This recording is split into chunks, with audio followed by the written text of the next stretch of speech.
Қайырлы кеш достар, бүгін сіздермен Португалия халқының ең танымал десерттерінің бірімен бөліскім келіп отыр. Бұл тәтті Қытайда да өте танымал.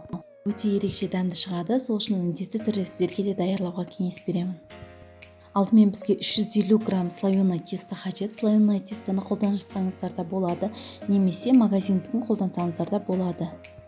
Слоеное тестоны 4 бұрышты етіп, қалыңдығын 4 мм етіп жайып аламыз.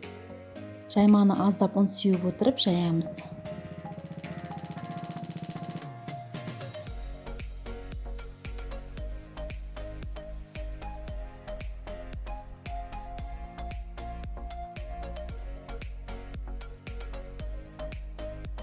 Жаймамыздың шетінен бастап дөңгелек етіп орап шығамыз. Ораманың қалыңдығы бірдей болу керек, сол үшін барынша бірдей етіп орап шығуға тырысыңыздар.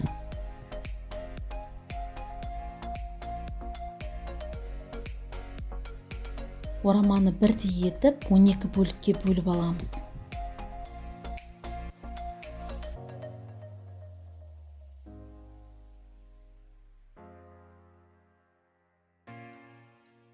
Капкейктер пісіретін ыдысқа біз орамамыздың барлығын орналастырамыз.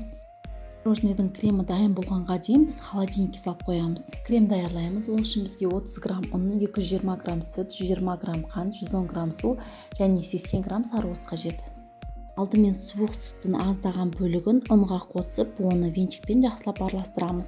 Бұл жерде сүттің барлығын құймаймыз, аздаған бөлігін ғана құямыз.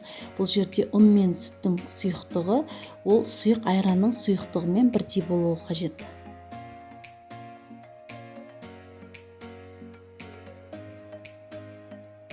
Қалған сүттің барлығын бір ыдысқа құйып, оны газға қоямыз.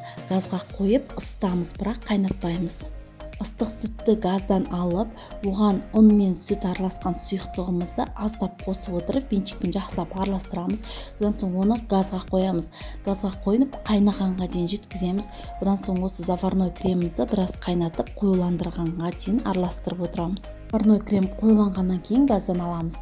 Сироп даярлаймыз. Ол үшін бір ыдысқа су мен қантты қосып, оны жақсылап араластырамыз. Сиропты газға қойып қайнатамыз. Қайнағаннан соң тағы да газда 4 минут көлемінде ұстаймыз. Сиропымыз әбден қайнауы тиіс. Сиропты газда үздіксіз араластырып отырамыз.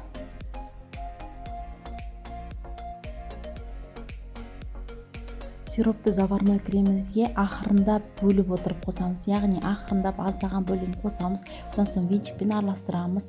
Содан соң екінші бөлігін қосамыз аздап. Содан соң жақсылап венчикпен араластырамыз. Осылайша барлық сиробымызды заварной кремге қосып, заварной кремімізді жақсылап араластырып, біркелкі массаға айналдырамыз.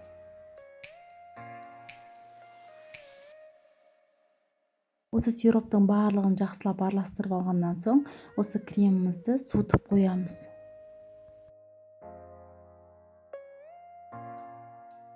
Крем суығанға дейін холодильниктен формамызды шығарамыз.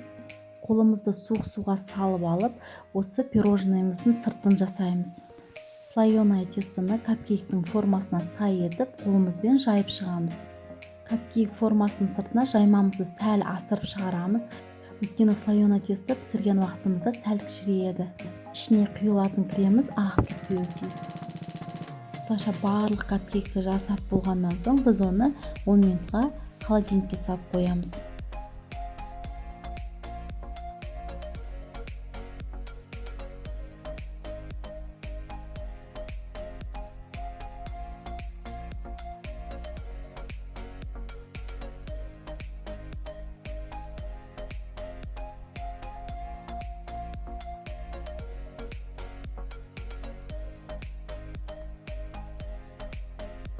Суыған заварной кремге барлық жұмыртқаларды қосып, оны венчикпен жақсылап араластырып аламыз, біркелкі масса етеміз.